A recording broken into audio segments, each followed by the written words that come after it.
Hello everyone, I am Siddesh, lecturer in economics, Don Bosco P College.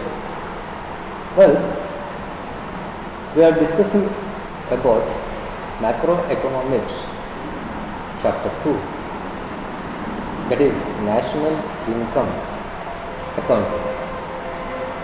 This is the video number 2nd.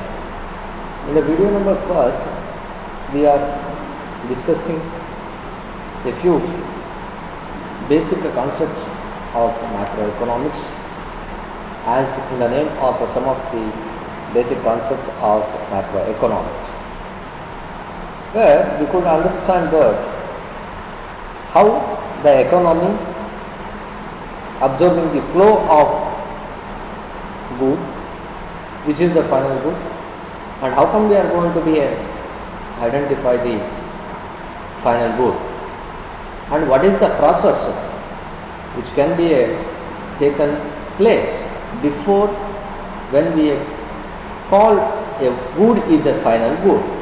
These are the aspects we are discussing in the previous class or video. Today we are continuing the remaining part of the same content, that is the basic concepts of macroeconomics.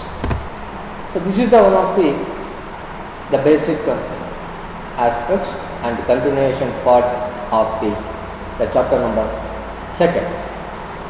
Here we already know about the final good, and how come we are going to be say it is a final good, is it? Now we already know which is the final goal. Now 1 second I will going to be say how can we are identifying the final goal. In simply we can understand the concept of final goal, that is which good is crossing or completing all the transformation process in the production activity, that good can be called as a final goal. Here, of the final goods, we can distinguish between the consumer good and consumption good and capital goods. So goods are classifying into a number of goods. In there, the consumption good and capital good is one kind of a classification. Where come to the concept of a consumption good, the good like food, clothing, and services like a recreation that are consumed then purchased by their ultimate consumer, all called consumption goods or a consumer goods. Fine. ಇಲ್ಲಿ ಏನು ಅರ್ಥ ಮಾಡ್ಕೋಬೇಕಾಗ್ತದೆ ಅಂತಂದರೆ consumer ಗೂಡು ಮತ್ತು capital ಗೂಡ್. Consumption ಅಂತಂದರೆ ಅನುಭೋಗ ಸರಕುಗಳು, capital goods ಅಂತಂದರೆ ಬಂಡವಾಳ ಸರಕುಗಳು. ಅನುಭೋಗದ ಸರಕುಗಳಿಗೆ ಯಾವ್ಯಾವುದನ್ನ ಹೇಳ್ತೀವಿ? ಬಟ್ಟೆ, ಊಟ, ಹೌದಾ? ಊಟ. ಅದಾದಮೇಲೆ ಸರ್ವೀಸಸ್ ಅಂತಂದರೆ ಯಾವುದು? ಇನ್ ದ ಪ್ರೀವಿಯಸ್ ವಿಡಿಯೋದಲ್ಲಿ ನಾವು ಆಲ್ರೆಡಿ ನೋಡಿದ್ದೀವಿ. Doctor service, lawyer service, financialist service, ಹೌದಾ?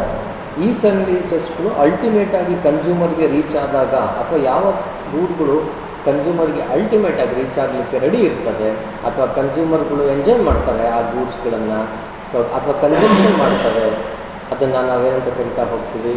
ಕನ್ಸ್ಯೂಮರ್ ಗೂಡ್ಸ್ ಅಥವಾ ಕನ್ಸಂಪ್ಷನ್ ಗೂಡ್ಸ್ ಅಂತ ಕರಿತಾರೆ.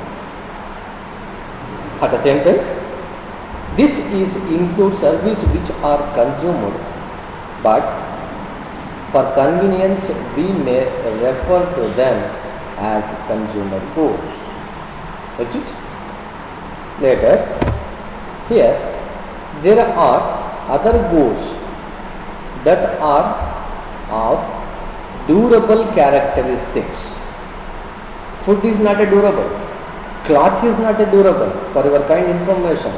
So distinguish between the capital good and consumer good we are going to be asking in this question, in this chapter. Out of the those goodses some of the goodses are not durable.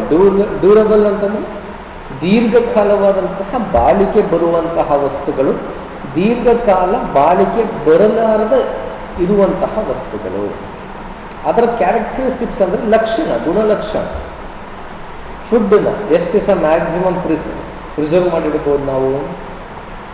ಏನೇ freezer ಬಳಸಿ ನಾವು refrigerator ಬಳಸಿದ್ದೀವಿ ಅಂತಂದರೆ ಫುಡ್ಡನ್ನು maximum ನೀವು ಎಂಥ technology ಬಳಸಿದ್ರು 1 weak ಮೇಲೆ ಇಡ್ಲಿಕ್ಕಾಗತ್ತಾ?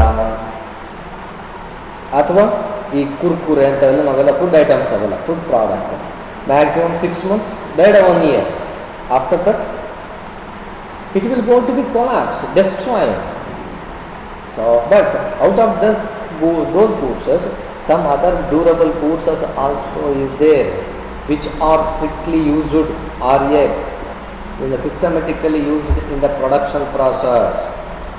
They are tools, machineries, implements. These goods are durable goods. While making of the production of other commodities feasible, they themselves did not get transferred in the process of production.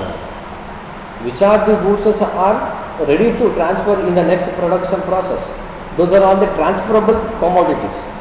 Which are the goods are not transferable? Those are called as is not a transferable process. That is the thing we are going to be observing here. For that one, for example, for the durable characteristics of goods and which are used in the production process means these are tools, implements and machineries. While they make production of other commodities feasible, they themselves did not get transferred in the production process. So here it is machineries, refrigerators, some other equipment. However, they are also final goods, yet they are not final goods. To be ultimately consumed. Unlike the final goods that we have considered above, they are the crucial backbone of any production process in hiding and enabling the production to take place.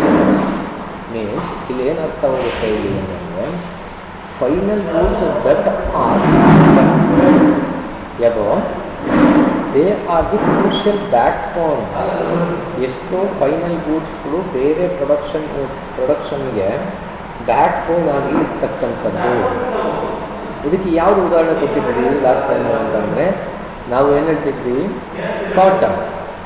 ಕಾಟನ್ನಿಂದ ಏನಾಯಿತು, ಮಿಲ್ಲಿಗೆ ಹೋಯಿತು, ಅದು cotton air ಆಯಿತು. ಅಲ್ವಾ? Cotton air ಆದಮೇಲೆ ಏನಾಗುತ್ತೆ, cotton air ಏನಾಗುತ್ತೆ,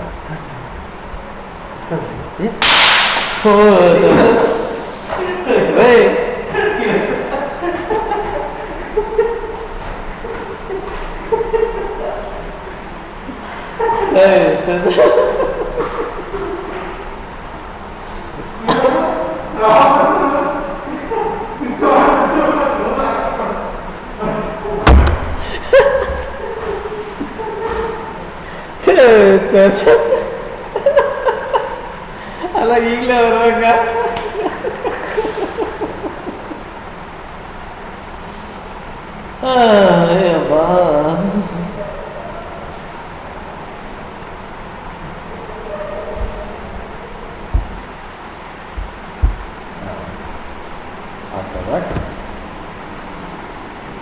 we may note here that some commodities like television sets, automobiles and computers, although they are ultimate consumption. It means ಯಾವಾಗ ನಾವು ಟಿ ವಿಯನ್ನು ನಾವು ತೆಗೆದುಕೊಳ್ತಾ ಇದ್ದೀವಿ ಅಥವಾ ಕಂಪ್ಯೂಟರನ್ನು ತಗೋತೀವಿ, ಅದನ್ನು ಏನು ಮಾಡ್ತೀವಿ, ನಾವು ಡೈರೆಕ್ಟಾಗಿ ಬಳಸ್ಕೊಳ್ತೀವಿ. ಈಗ ನೋಡಿ, ಟಿ ವಿಯನ್ನು ಹೋಗಿ ಪರ್ಚೇಸನ್ನು ಮಾಡ್ಕೊಂಬರ್ತೀವಿ. ಅದನ್ನ ಬರ್ಕೊಂಬಂದ ತಕ್ಷಣ ಏನು ಮಾಡ್ತೀವಿ, ಯೂಸ್ ಮಾಡಿಬಿಡ್ತೀವಿ. Ultimate consumption. when we purchasing the good, when we are directly using or ready to use goods, that is called ultimate usage. Is it? Similarly, car also ultimate usage. Ultimately, we are going to using ultimate usage ಆಗಿ ಗೊತ್ತಾಗುತ್ತೆ. ಅದಾದಮೇಲೆ executing by immediate or even short period consumption, they have a relative long life as compared to articles such as food, cloth.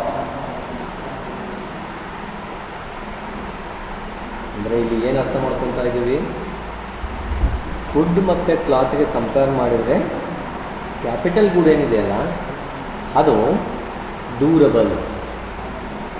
Capital goods are durable goods, ಹೌದಿಲ್ಲ? ಅವೆಲ್ಲ durable ಅದಾವಲ್ಲ, durable ಇದ್ದಾವೆ. ಯಾವುದು compare ಮಾಡಿದರೆ food ಮತ್ತು ಕ್ಲಾತ್ಗೆ compare ಮಾಡಿದರೆ. ನೋಡು, ಒಂದು ಫುಡ್ಡನ್ನು ನೀ ಎಷ್ಟು ದಿನ ಪ್ರಿಸ್ಕ್ರೈಬ್ ಮಾಡ್ಬೋದು ಅಂತ ನಾನು ಆಲ್ರೆಡಿ ಹೇಳಿದೆ. ಅದೇ ಒಂದು ಕಾರನ್ನು ಎಷ್ಟು ದಿನ ಪ್ರಿಸ್ಕ್ರೈಬ್ ಮಾಡ್ಬೋದು? More than 100 years, more than 100 years, ಹೌದಲ್ಲ? Afterwards, these are all can be replaces, repairing of parts like machineries. They also needed to be prescribed, maintained and renewed. That is why we call these goods consumer durables. ಅದಕ್ಕೆ ಈ ಥರ ಸರಕುಗಳನ್ನು ಏನಂತ ಕರಿತಾ ಹೋಗ್ತೀವಿ ಅಂತಂದರೆ consumer durables ಅಂತ ಕರಿತಾ ಹೋಗ್ತೀವಿ. ಯಾವ ಸರಕುಗಳನ್ನು ಅಲ್ಟಿಮೇಟಾಗಿ ಕನ್ಸ್ಯೂಮರ್ ಬಳಕೆಗೆ ಸಿದ್ಧವಾಗಿರ್ತವೆ ಅಥವಾ ಬಳಸ್ತಾನೆ, ಆ ವಸ್ತುಗಳಲ್ಲಿ ಕ್ಯಾರೆಕ್ಟರಿಸ್ಟಿಕ್ಸ್ ಏನಪ್ಪ ಅಂತಂದರೆ ಡ್ಯೂರಬಿಲಿಟಿ ಇರುತ್ತೆ. ಆಮೇಲೆ ಅವನ್ನ ರೀಪ್ಲೇಸ್ ಮಾಡ್ಬೋದು, ಅವಕಾಶ ಇರುತ್ತೆ. ಅದಾದಮೇಲೆ ಅದನ್ನು ರಿನ್ಯೂ ಮಾಡ್ಬೋದು, ಅವಕಾಶ ಇರುತ್ತೆ. ರಿನ್ಯೂ ಅಂತಂದರೆ ಏನು, ನಿಮಗೆ ಇನ್ನೂ ಗೊತ್ತಿಲ್ಲ, ಇಂದಿನ ದಿನಗಳಲ್ಲಿ ಓಕೆ, ಅಥವಾ ನಿಮ್ಮನಲ್ಲಿ ಆ ಥರ ಆಗಿರ್ಬೋದು. ಏನು ಅಂದರೆ ಇಂದಿನ ಕಾಲದಲ್ಲಿ ಬರ್ತಾ ಇದ್ದಂತಹ ಟಿ ವಿಗಳಿಗೆ ರಿಮೋಟ್ ವ್ಯವಸ್ಥೆ ಇರಲಿಲ್ಲ. ಆದರೆ ಅದನ್ನು ರಿಮೋಟ್ ಟಿ ವಿ ಆಗಿ ಕನ್ವರ್ಟ್ ಮಾಡುವಂಥ ಅವಕಾಶ ಇತ್ತು. ಅದನ್ನು ರಿನ್ಯೂ, ಅವೆಲ್ಲ ಅದನ್ನು ನಾವೇನಂತ ಕರಿತೀವಿ, ರಿನ್ಯೂಡ್ ಅಂತ. ಕಂಪ್ಯೂಟ್ರಿಗೂ ಅಷ್ಟೇ CRT ಮಾನಿಟರ್ಸ್ಗಳು ಬರ್ತಾಯಿದ್ವು ಹಿಂದೆ. CRT ಮಾನಿಟರ್ಸ್ ಅಂತಂದ್ರೇನು, ಡೂಮ್ ಟಿ ವಿ ಟೈಪ್ ಇರ್ತಾ ಹೋಗ್ತಿದ್ವಲ್ಲ, ಅದು CRT ಮಾನಿಟರ್ಸ್. ಈಗೇನು LED, LCD ರಿನ್ಯೂಡ್ ಮಾಡ್ಕೊಂಡು, ರಿನ್ಯೂ ಅದಲ್ಲ. ಅಥವಾ ಕೆಟ್ಟೋಯ್ತು ಅಂತಂದರೆ ನಾವೇನು ಮಾಡ್ಬೋದು, ರಿಪೇರಿಯನ್ನು ಮಾಡ್ಬೋದು. ಅಥವಾ ಇಷ್ಟ ಇಲ್ಲ ಅಂತಂದರೆ ಏನು ಮಾಡ್ಬೋದು, ಅದನ್ನು ಬಿಟ್ಟು ಬೇರೆ ತೊಗೋಬೋದು. ಈ ಥರ ಕ್ಯಾರೆಕ್ಟರಿಸ್ಟಿಕ್ಸನ್ನು ಅಬ್ಸರ್ವ್ ಮಾಡ್ತಾ ಹೋಗ್ತೀವಿ. ದಸ್ if we consider all the final goods and services produced in an economy in a given period of time, they are either in the form of consumption goods, either in the form of consumption goods, both durable and non-durable are a capital goods. Here what we are observing, if we are considering ಅಂದರೆ ಅದನ್ನ ಅನ್ಕೋಬೇಕು, final good ಅಂತ ಅನ್ಕೋಬೇಕಾದ್ರೆ particular ಟೈಮ್ನಲ್ಲಿ they are either in the form of consumer good ಆಗಿರಬೇಕು ಅಥವಾ capital ಗೂಡ್ ಆಗಿರಬೇಕು. Final ಗೂಡ್ ಅಂತ ಅನ್ಕೋಬೇಕಾದ್ರೆ ನಾವೇನು ಆಗಿರಬೇಕು ಎಕಾನಮಿ ಒಳಗಡೆ, ಅದು ಕನ್ಸ್ಯೂಮರ್ ಗೂಡ್ ಆಗಿರಬೇಕು ಅಥವಾ ಡ್ಯೂರಬಲ್ ಅಥವಾ ನಾನ್ ಡ್ಯೂರಬಲ್ ಅಥವಾ ಕ್ಯಾಪಿಟಲ್ ಗೂಡ್ ಆಗಿರಬೇಕು. As final goods they do not undergo any further transmission in the economic process. ಇದು ನಿಮಗೆ ತುಂಬ ಚೆನ್ನಾಗಿ ಗೊತ್ತಿದೆ.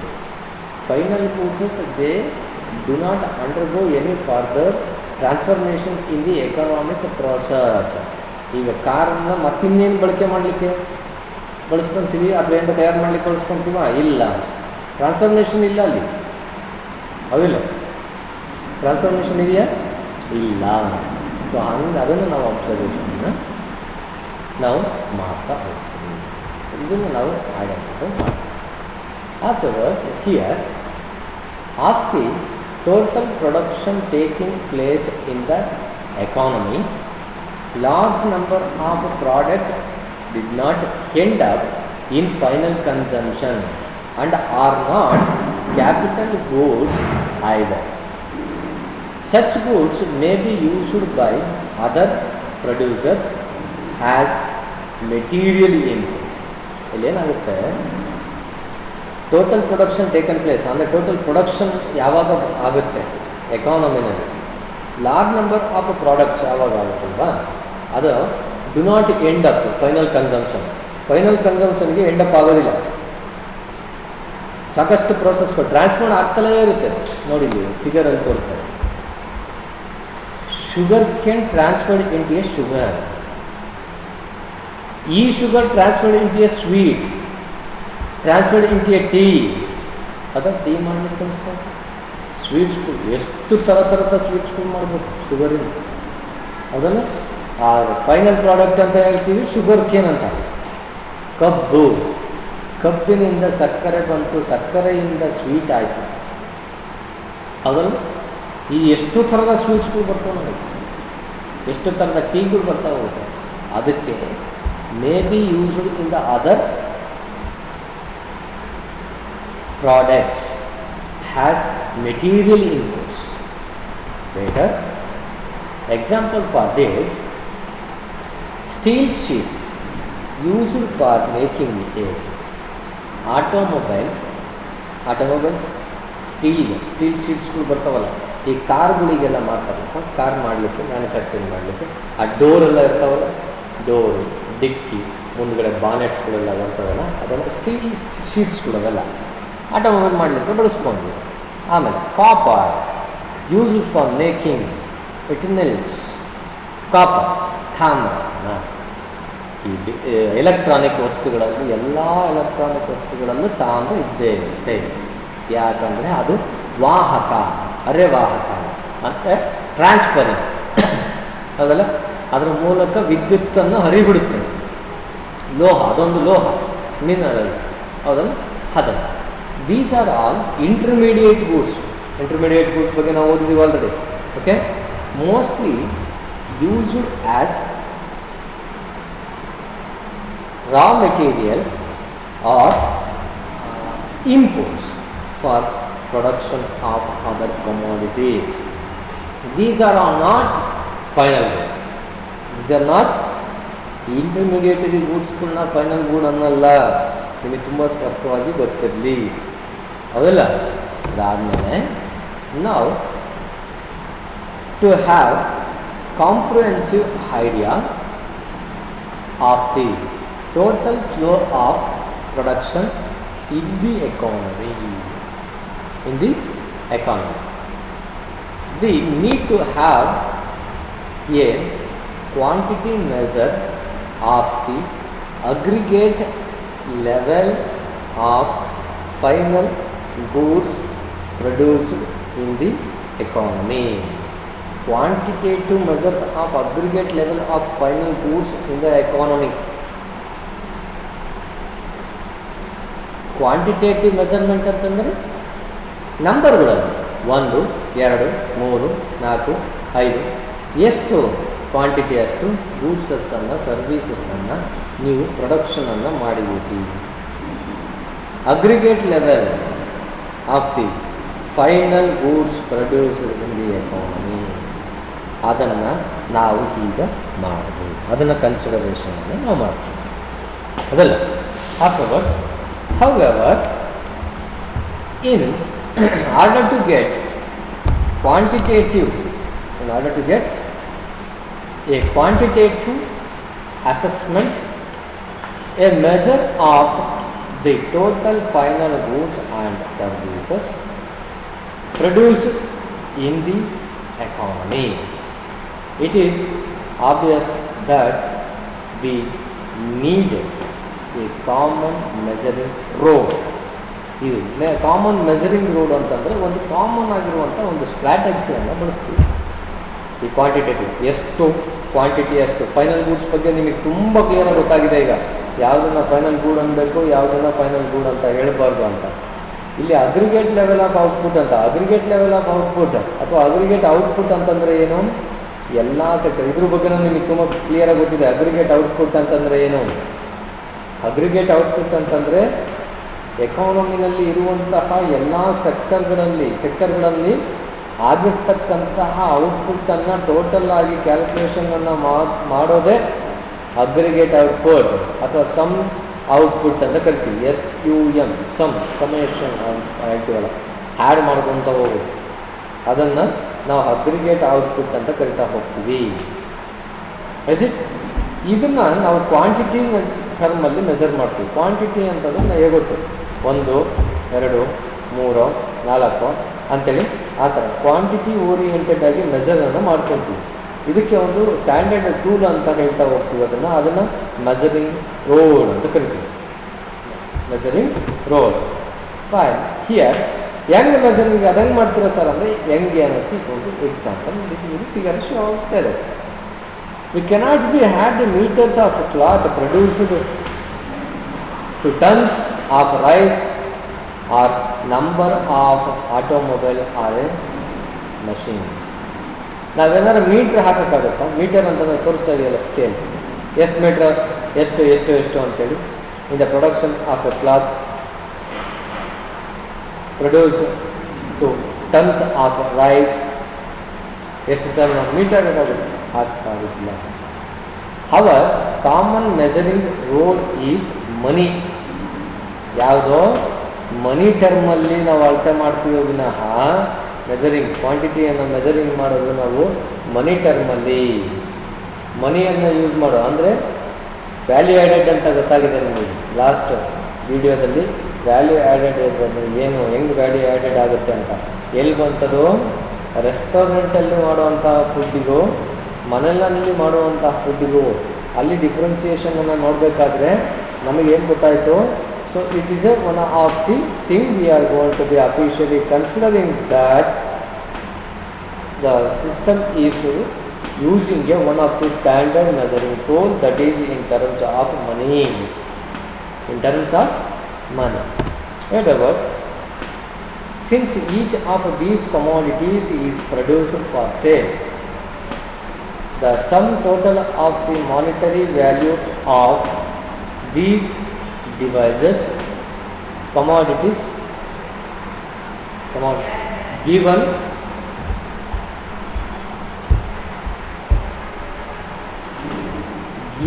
value of these devices, commodities given as a measures of final output. Monetary value ಅಂದರೆ commodities is produced for the sale. The sum total of the monetary value of these diverse commodities gives as a measures of final output. This is the final output. ಈ ರೀತಿಯಾಗಿ ನಾವು ಒಂದು measuring ಟೂಲನ್ನು ಇಟ್ಕೊಂಡಿರ್ತೀವಿ. ಎಷ್ಟು final goods and services output ಆಯಿತು ಅಂದರೆ ನಾವು ಅದಕ್ಕೆ ಮೀಟ್ರನ್ನು ಹಾಕೋಕ್ಕಾಗಲ್ಲ. ಅದಕ್ಕೆ ಇದನ್ನು ಹೇಳಿದ್ದಾರೆ, ಮೀಟ್ರೆಲ್ಲ ಹಾಕೋಕ್ಕಾಗಲ್ಲ, ಆಗಲ್ಲ. ಅದಕ್ಕೆ ಯಾವುದು ಸ್ಟ್ಯಾಂಡರ್ಡ್ ಮೆಜರಿಂಗ್ ಟೂಲ್ ಯಾವುದು? ಮಾನಿಟರಿ ವ್ಯಾಲ್ಯೂವನ್ನು ಯೂಸ್ ಮಾಡ್ತೀವಿ. ಅದನ್ನು ಮೆಜರಿಂಗ್ ರೋಡ್ ಅಂತೀವಿ. ವಸ್ತುವಿಗೆ ಬೆಲೆ ಕೊಡುವುದರ ಮೂಲಕವಾಗಿ ಎಷ್ಟು ಉತ್ಪನ್ನ ಆಗಿದೆ ಅನ್ನೋದನ್ನು ನಾವು ಅಳತೆ ಮಾಡ್ತೀವಿ. ಅದಕ್ಕೆ GDP ನೋಡ್ರಿ, GDP ಡೆಫಿನೇಷನ್ ಹೇಳ್ತಾ ಹೋಗುತ್ತೆ. The total goods and services produced in a country during A specific period of time and it's final market value. Market value ಅಂತಂದರೆ ಏನು? In terms of monetary value. ಹೌದಿಲ್ಲ? 50 ಕಾರ್ ಮ್ಯಾನುಫ್ಯಾಕ್ಚರಿಂಗ್ ಆಗೋಗ್ಬಿಟ್ಟಿದೆ ಸರ್, ಅದೇ ನಮ್ಮದು GDP growth ತೋರಿಸ್ತಿದ್ದೀವಿ.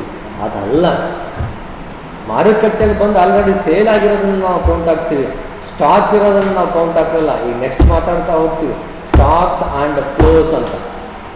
Stock and flow ಬಗ್ಗೆ ಮಾತಾಡ್ತಾ ಹೋಗ್ತೀವಿ. Stock is not A considerable GDP ಗ್ರೋತಲ್ಲಿ ಅಥವಾ ಕನ್ಸಿಡರೇಷನ್ನಲ್ಲಿ. ನಮಗೆ ಯಾಕೆ ಕನ್ಸಿಡರ್ಡ್ ಆಗುತ್ತೆ? ಸೇಲ್ ಆಗಿರೋದನ್ನು ಕನ್ಸಿಡರೇಷನ್ ನಾವು ಮಾಡ್ತಾ ಹೋಗ್ತೀವಿ. ಅದಕ್ಕೆ ಇದನ್ನು ಹೇಳ್ತೀವಿ, since each of these commodities is produced for a sale. ಸೇಲ್ಸ್ಗೆ ಏನು ಪ್ರೊಡಕ್ಷನ್ ಆಗಿರುತ್ತಲ್ಲ ಈ ಥರ ಕಮಾಡಿಟೀಸ್ಗಳು The sum total of the monetary value of these diverse commodities gives us a measures of final goods. But ಇಲ್ಲಿ ಏನಾಗ್ತಾ ಹೋಗುತ್ತೆ, but why are we to measure final goods only? ಯಾಕೆ final goods ಮಾತ್ರ consider ಮಾಡ್ತೀವಿ ಅಥವಾ measure ಮಾಡ್ತೀವಿ? ಯಾಕೆ sir intermediary goods ಅಲ್ವಾ ಫೈನಲ್ ಗೂಡ್ ಅಲ್ವಾ? ನೋಡು, ಸ್ಟೀಲ್ ಇಂಟರ್ಮೀಡಿಯೇಟರಿ ಗೂಡ್ಸ್ ತಾನೆ. ಯಾಕೆ ಅದನ್ನು ತಗೊಳ್ಳಲ್ಲ? ಶೂಟ್ಲಿ ಅದನ್ನು ಹೇಳ್ತಾ ಹೋಗ್ತಾರೆ. Intermediatory goods are crucial inputs to any production process and significant part of our manpower and capital stock are engaged in the production of these goods.